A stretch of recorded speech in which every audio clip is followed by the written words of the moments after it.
You know, the awrad are very important in our tradition. The single most important wird is the Quran. The Prophet ﷺ had a wird of the Quran. He recited certain surahs he recited every day. And then he also was constantly reciting the Quran. All the people that I have respected as my teachers were all constant Quran reciters. Murabt al-Hajj recited Quran all the time. If he wasn't teaching, he would just recite Quran. And it's very nice to have it memorized because that facilitates that. But you can also read the Mus'haf. Traditionally, the bare minimum was seen as doing a khatam each month. That's why anybody who's doing that, don't think you're like, mashallah. I mean, that was considered baseline in the Muslim world. In Morocco, the masajid in Morocco, according to the Ministry of Awqaf, they have 250,000 khatam every month in Morocco, the country. And if you look, it's been one of the most stable Muslim countries in the Muslim world. And I really genuinely believe a lot of that has to do with the khatam of the Quran and the fact that there's these people that do this every day. The hizb in the morning, the hizb in the evening. And the muwahidun established that because they saw people were not reciting the Quran like they were before. And so they established the hizb in order to get people back to the Quran. So the most important is the Quran. But the Prophet also had ad'iyah that he did. One of the really interesting things to me is that we don't know the order that he did things. And I think part of the reason why the Prophet ﷺ left it like that, first of all, he did so many things. There's a supernatural element to it. Like if you tried to do all the du'as that he did, we couldn't do it. Just like on Hajj, because he, according to Sahaba that were with him, he made Hajj ifrad, that's the Maliki position. He made Hajj tamattu', the Hanafi position, and he made Hajj al-Qiran. And they all saw him do each one of those on the same Hajj. So Allah subhanahu wa ta'ala, lillahi fi khalqihi shu'un. In any case, he did do these, what are called the ahraz. And these are things to protect you. And partly it's from Iblis. You know, Iblis is mentioned 11 times in the Quran. 11, according to the Jewish tradition, is the number of Iblis. Because 11 to them represents a transgression of the 10 commandments. You've gone beyond the 10 commandments. It's very interesting that there were 11 knots on the ropes that the witch blew on the ropes, the knots, to try to cast a spell on the Prophet. And the Prophet was given 11 verses to counter the 11 knots. And that's why the Mu'awwidhatayn have 11 verses. The word Shaitan in Arab, in the Quran, is mentioned 88 times, which is a multiple of 11. There's no doubt that Shaitan plays a real role in the Quran and certainly in the lives of our species. But the beauty of this religion is that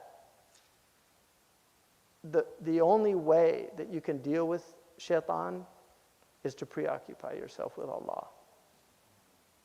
If you preoccupy yourself with Shaitan, he won. He won.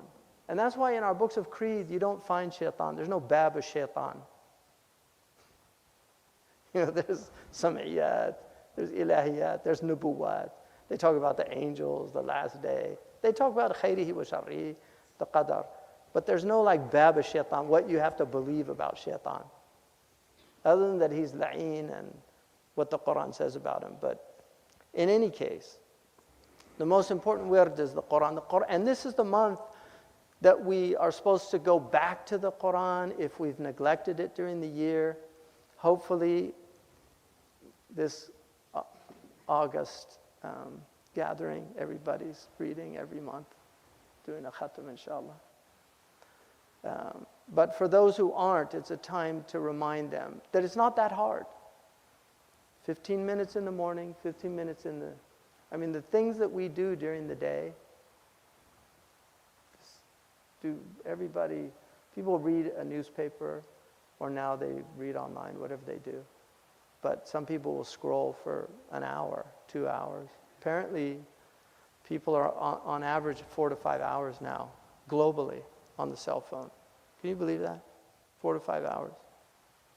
That means they're going to have about 25 years looking at their cell phone of their life. وَمَنْ يَعْشُ عَنْ ذِكْرِ الرَّحْمَنِ نُقَيِّضْ لَهُ شَيْطَانًا فَهُوَ لَهُ قَرِينٌ. So, and then who's feeding you? Because it's a trick. That thing called the feed, they're not feeding you. You're the feed. They're eating you. They're consuming your time. That's what they're doing. They're consuming your time. You are the feed. And what's amazing is the beast, and it is a beast, the beast is in full operation because we're all feeding it. It's like Ibrahim ibn Adham. This is Sufi economics 101.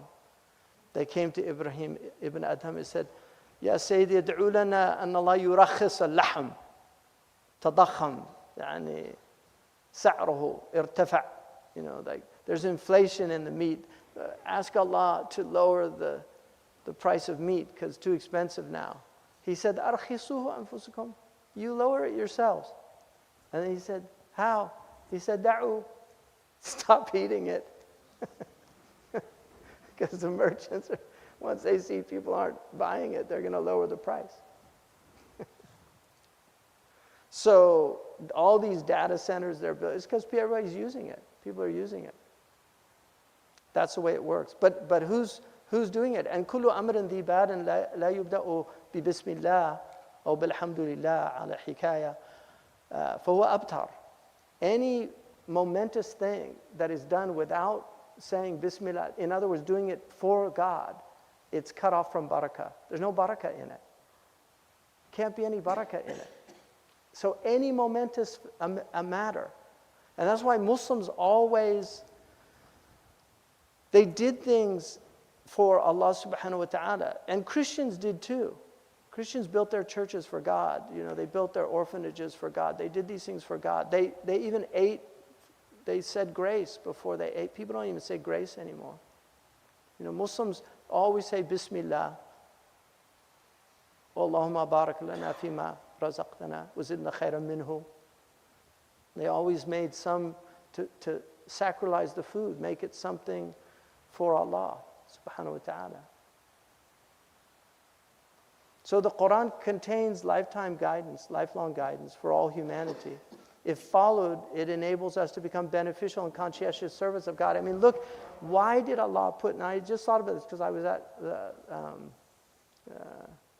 Sayyidi Mahdi's house, and he had the Al-Bayhaqi, commentary on Bayhaqi's tafsir, and I opened it just to, I hadn't seen that commentary before, and he talked about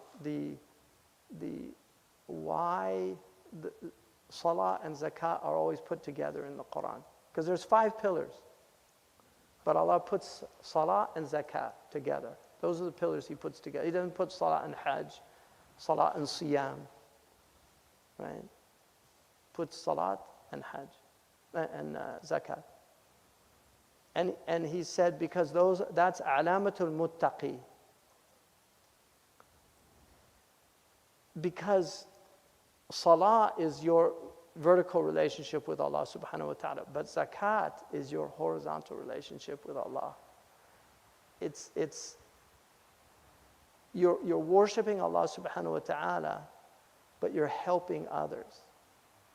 Because you can't just be for yourself. And that's why you can't be a Muslim that's not beneficial to others. You have to be a benefit to others. You're benefiting yourself by your prayers and by your fasting, and that's all for your benefit. But zakat, sadaqah, these are how you benefit others.